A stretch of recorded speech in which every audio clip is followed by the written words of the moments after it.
Internet of Things is a giant network of interconnected devices, and these devices are capable to take decisions without any human intervention.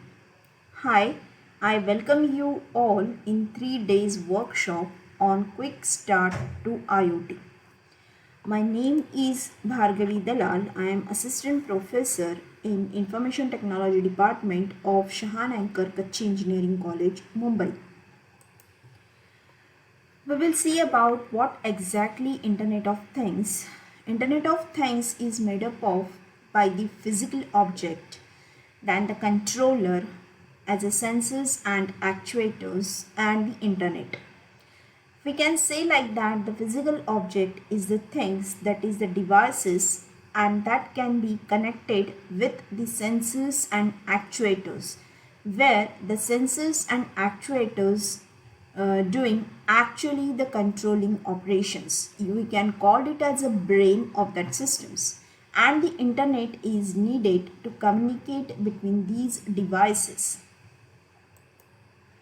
So let's start with the sensors. What exactly sensors is? Sensors is the devices which sense the environment and collect the data. Sensors plays an important role in creating solutions using IoT. Sensors are the devices that detect the external information which replace it with the signals. The specific input could be a light, heat, motion, moisture, pressures, or any one of the great number of other environmental phenomenon can be given to the sensors. There can be the output is generally a signals, and that is converted into the human readable display at the sensor's locations or the transmitted logical overview over a network for a reading or further processing.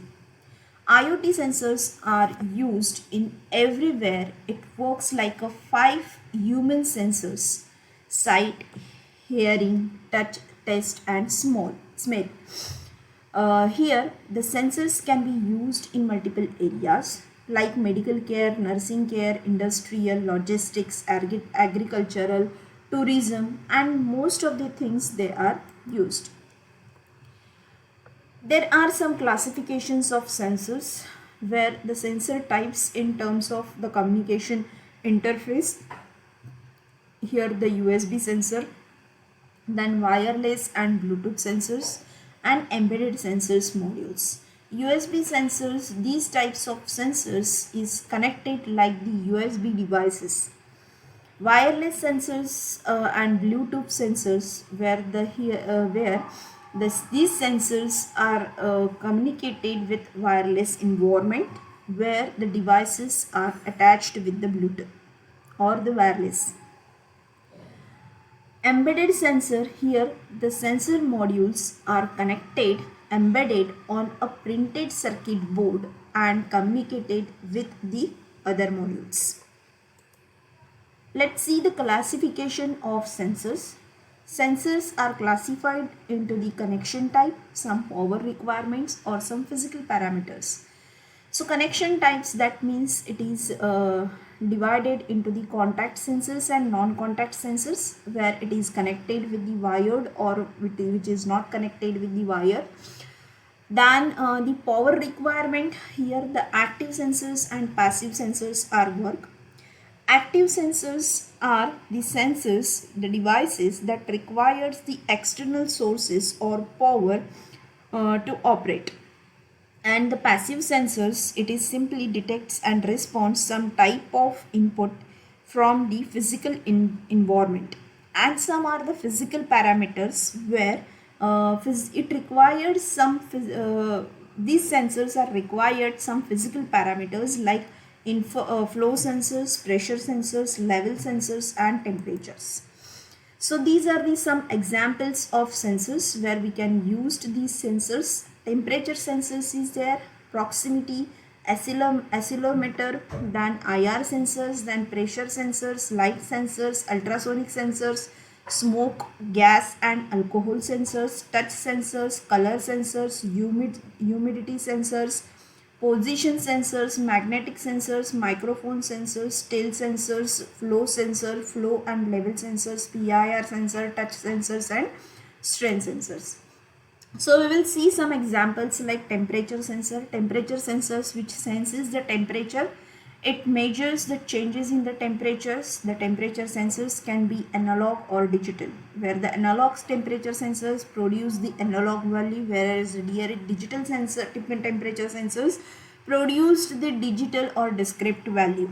Then there is the LM35 and DS18B20 is an example of these types of sensors. The temperature control systems projects related things can be implemented by the temperature sensors.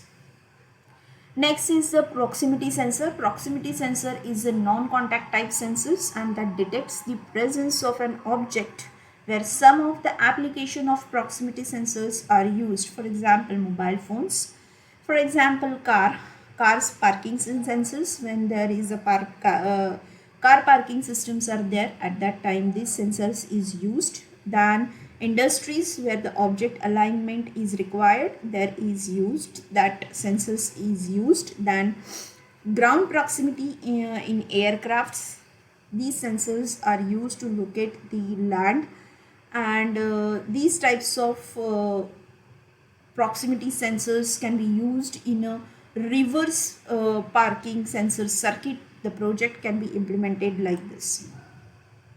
Next is the infrared sensors. When an object comes in front of the sensors, the infrared light from the IR transmitter is reflected from the object and detected by the IR sensors, and thus the IR sensors detects the object. Okay, so there are two types of infrared or IR sensor, transmittive and reflective, where the transmittive, the position is the transmittive and detector's position is facing to each other, where is the reflective, the transmitter and detector positions is adjacent to each other. So using this, the street light using IR sensors can be developed. This project can be developed. Next is the ultrasonic sensor. Ultrasonic sensors is used to measure the distance as well as the velocity of an object. Okay, it measures the distance of the target objects by emitting the ultrasonic sound waves and converts the reflected sound into the electrical signal. Ultrasonic sensors have two main components, transmitter and receiver. Using the time of flight of the sound waves, the ultrasonic sensors can be measured, and the you can develop the portable ultrasonic range meter with the help of this ultrasonic sensor. One of the very useful sensor in a safety related applications are the smoke and gas sensors. So almost all the offices and industries are equipped with the several smoke detectors which detects any smoke and sound alarm. Gas sensors are more common in laboratories. Large scales we can use in kitchens and industries. It can detect the LPGs, propanes related gases, and the smoke detectors alarm circuit we can develop the project like this. Alcohol sensor. Alcohol sensors, the name suggests the alcohol sensor detects alcohol, and the alcohol sensors are used in a breathalyzer devices which determines whether the person is drunk or not. So here we can develop the project based on how to make alcohol breathalyzer circuit. Next is the touch sensor. Touch sensors becomes the integral part of our life, whether you know or not. All touch screen devices, mobile phones, tablets, laptops have touch sensors in them. Then another common applications of the touch sensors is the trackpad in our laptops. You can design the project based on the touch dimmer switch circuit using Arduino. Color sensor is a useful device in building color sensing applications in the field of image processing, color identification, industrial object tracking, and if you are interested in building the color applications, you can work on the Arduino based color detector projects. Humidity sensors, weather monitoring systems, they often provides the temperature as well as the humidity data. So measuring humidity is the important task in many applications, and humidity sensors helps us to achieving this. Humidity sensors can be classified like capacitive type, resistive, thermal, conductive type. DHT11 and 22 are the two frequently used humidity sensors. You can develop the project based on DHT11 humidity sensors on Arduino. Next is the actuators, the second part of this session, that is actuators. What exactly actuators? It is a machine component. You can see like that. It is the energy. It takes the energy usually transported by the air, electric current or liquid, and convert that into the some kinds of motion, and it activates a movement or a process. Okay, so actuator is the machine component or the systems that moves or control the mechanism of the system. Sensors in the devices sense the environment, then the control signals are the generated for the actuators according to the actions needed to perform. There is the actuators. Actuators can be separated into four main categories: linear actuators, motors, relays, and solenoids. Linear actuators, these are used to enable motions of objects or elements in a straight line. Motors, they enables precise relational movements of devices, components, or whole objects. Relays, these categories includes the electromagnetic based actuators to operate power switches in lamps, heaters, and other smart vehicles. Then solenoids, most widely used in the home appliances as a part of locking or triggering mechanisms. They also act as a controller in IoT based gas and water leak monitoring systems. Then there are some examples of actuators like hydraulic actuators. Hydraulic actuators uses the hydraulic powers to perform a mechanical operations. There are some advantages and disadvantages. Hydraulic actuators can produce a large magnitude of force and high speed. It uses used in welding and clamping. It is used for lowering or raising the vehicles in car transport carriers. Then there are some disadvantages like hydraulic fluid leaks can cause the efficiency loss and issues of cleaning. Then it is expensive. It requires noise reduction equipment, heat exchangers, and high maintenance system. Next is the pneumatic actuators. It uses the energy from by vacuum or compressed air at the high pressures to convert into either linear or rotatory motions. There are some advantages like it is a low cost option and are used at extreme temperature where using air is a safer option than chemical. They needs low maintenance, are durable, and have a long operational life. It is very quick in starting and stopping the motion.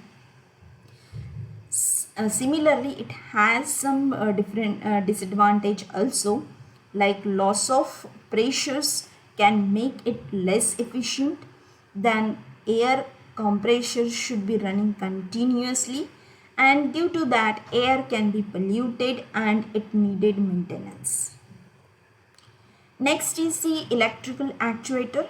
Here it uses the electrical energy, is usually actuated by the motor that converts the electrical energy into the mechanical force. Advantages are it has many application in various industries as it can automate the industrial valves. It produces less noise and is safe to use since there are no fluid leakage. It can be reprogrammed also. Disadvantages, it is little bit expensive and it depends a lot of environmental conditions. Okay. Next, last is the mechanical actuators. The mechanical actuators executes the movement by converting rotatory motions into the linear motions. It involves the pulleys, chains, gears, rears, and other devices to operate. Example is crankshaft. Summary of the sessions. Essentially, an actuator creates the movement whereas a sensor monitors the environmental conditions. Sensors are parts of the digital data backbones of the connected and intelligent solutions. Anything smart and IoT related is built upon the sensors and other types of transducer. Actuators, on the other hand, represents the driving forces. Literally, we can say like that behind every smart enterprise, actuators can be work. In both cases, the Internet of Things is not only interested in what they sense and how they operate, but also in the things that they enable us to do faster and better work.